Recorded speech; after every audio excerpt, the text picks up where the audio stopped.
Did not think I was going to be making this video, one, with the same backdrop as I had like a couple videos ago, but two, I really never thought I would ever say on video right here, I'm selling my motorcycle.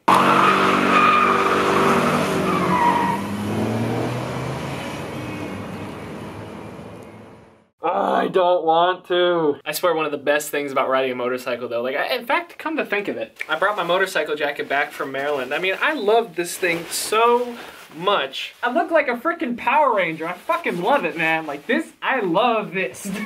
No, but in all honesty, no, I do. I absolutely, everything about my bike, what I wore when I rode, everything, I love riding. What's up guys, welcome to the video. My name is Jimbo, baby. And unfortunately, you know, for a lot of the people that are subscribed to me just for motorcycles and are anxiously waiting for me to, you know, throw a leg back over one, it's not gonna be happening anytime soon. I have decided that the best thing for me to do right now at this moment is sell my bike.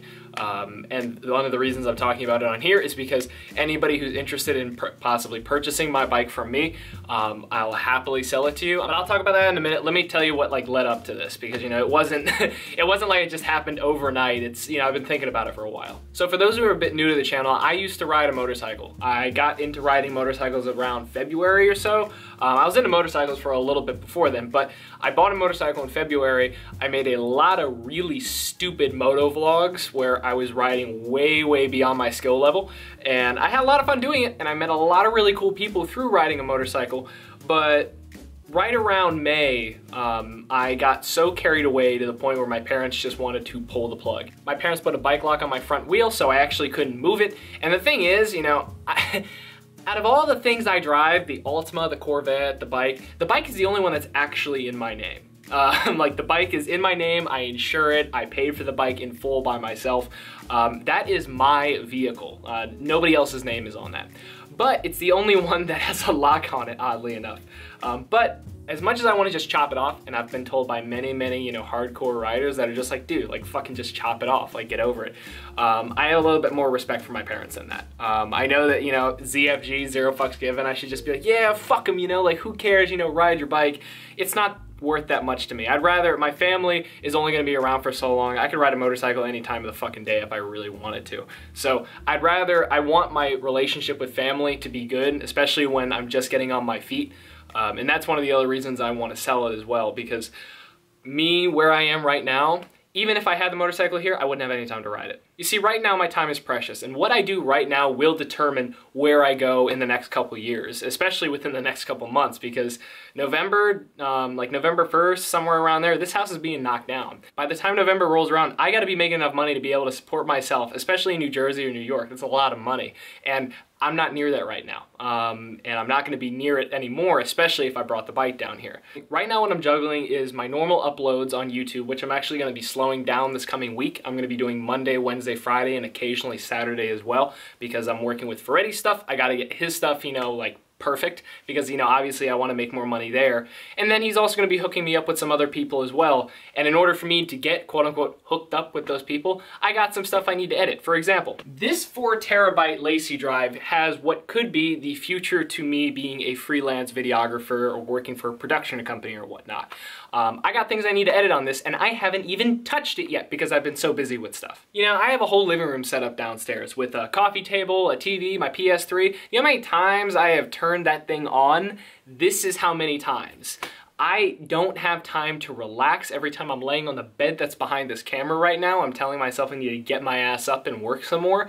I got too much to deal with. And many are gonna say, oh, Jimbo, you know what you can do? Well, just cut back on the Corvette videos you make. Stop worrying about the Corvette, make bike videos. They're easier to edit, you know, it's gonna be less work, you know, they're very quick to make, and you're right, that's 100% true. But motovlogging is dead. You know, I don't like admitting it any more than any other YouTuber does, but motovlogging is 100% basically dead. Nobody cares anymore. It was a trend that a couple years ago took off and it skyrocketed, and a bunch of people, you know, banked on it, became very well known in the industry. Duel with Dan, Walterific, 6'4", lots of motorcycle, Jogo for crying out loud. You know, lots of videos on motorcycles went viral.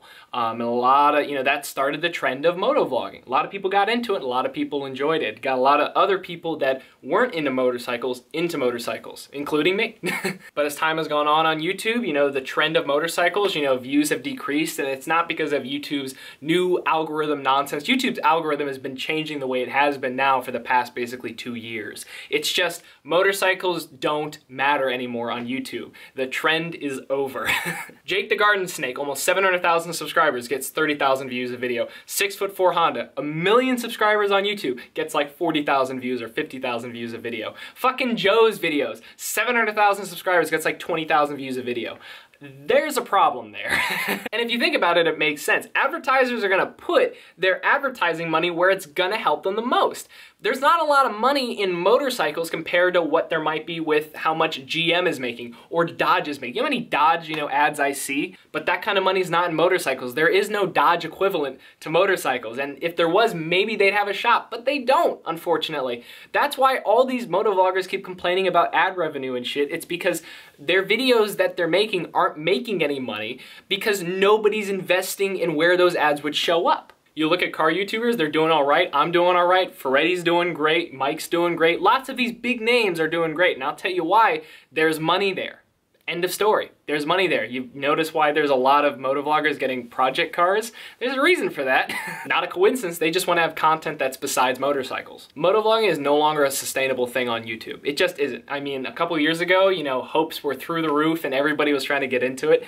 But, even some of the most successful people, the only person I can think of that's actually doing okay right now, Do It With Dan, he's pulling around 100,000 views a video, but he's got 910,000 subscribers. You look at TJ Hunt, for example, an automotive vlogger, he's got 700,000 subscribers or so, and he's pulling 300,000 views a video. That's a good average. I want to continue YouTube and have it as an income stream in the future. I don't want to have a bunch of motorcycle videos on this channel that are going to be bringing down my CPM, which is how much money I make per 1,000 views. I don't want to be bringing that down just because it's a cheap thrill. And since not enough people are going to be watching it anyway, unfortunately it's not really worth my time. Like I said, I gotta spend my time where I'm going to make the most money. Everybody does. So unless something radical happens in the industry, which I don't think is going to happen, that's going to spike a whole bunch of interest in people, the only thing that would work if Jake Paul started motovlogging. But that's probably not going to happen. I'm going to be selling my bike. It's not worth having right now. Hell, I'd rather have somebody else riding it that's actually having a good time riding it than me just coveting it and saying, one day I'm gonna ride it again. One day I'm gonna ride it again. You're right, one day I will ride it again, but it's not really gonna be on this channel. I've realized that if I wanna continue growing my channel on YouTube, I've realized that most of my subscribers wanna see Corvette videos. Hence, I'm gonna end up getting that C5. And lo and behold, if I look at the analytics of my Corvette-based videos instead of my motorcycle videos, the Corvette videos have made exponentially more money. They have. And although at the end of the day I love making videos on the internet and I would make motovlogs regardless if they made me money or not, the problem is right now it doesn't make sense. Now I could do it in the future when I have assets and money where it doesn't matter, but right now doesn't make sense. So that is why I've decided that selling my bike, even though I really, really don't want to, especially with all the stuff that's on it literally the last time I rode it was when we just put the Power Commander on the bike. That's a $300 part and it made the bike run so much better than it ever had. And even if my parents said, yeah, go ahead, ride the bike again, and even if I had the ability to ride, it wouldn't do me any good because I wouldn't have any time to do it. If I don't have time to get my own shit done that needs to get done, when the hell am I gonna ride a motorcycle? Especially if I'm doing it just for fun. In the future, when I have a motorcycle, I can make motovlogs. I might make them like once a month, maybe twice a month, 3 times a month, whatever. I just gotta be able to, whatever I'm doing, making enough money to be able to sustain myself. If I can throw a motorcycle vlog in there, no problem at all. I have no problem doing that. It's just right now it doesn't make sense to do that. So yeah, that's just about it for the video. It sucks, I'm keeping all my gear, including my helmet when I bring that autocrossing or something with the car or whatnot, so I always have that. But the bike itself, it does need to go. It just makes the most sense to do so.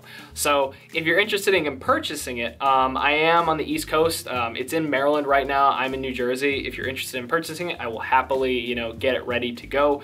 It's got a lot of stuff done to it. It's got Pilot Sport PP3s that are both pretty new, the fairings that are on it right now, the Demonize, the GPR stabilizer, the Power Commander 3. The bike runs very, very well. It's not very high mileage. It's 18,000 miles, which you know, it's still not great. It's not like 2,000 miles, but for that bike, it's pretty decent. So if you're interested in purchasing the bike, please email me at jrb605business@gmail.com or message me Instagram DM. But other than that, that's it for the video, guys. Once again, I am sorry that I'm quote unquote selling the bike, getting rid of it, but it's the only thing that really makes sense. I'm gonna tell you guys right now, I'm not looking to get anything less than 4 for the bike. So if you're gonna lowball me with like 2 grand or 2,500 bucks and tell me that my Chinese fairings look like shit, they don't. They look fine. I haven't found a single person, you know, in public that has told me that they're not OEM fairings. They look fine. But either way, that's it. If you're interested in purchasing the bike, as I said, Instagram DM or jrb605business@gmail.com. You can contact me.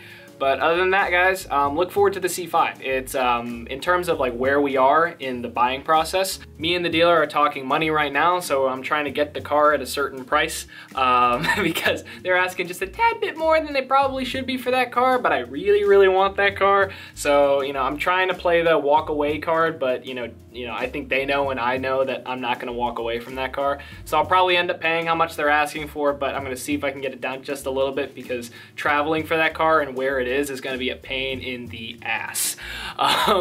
But either way, I will keep you guys updated on that.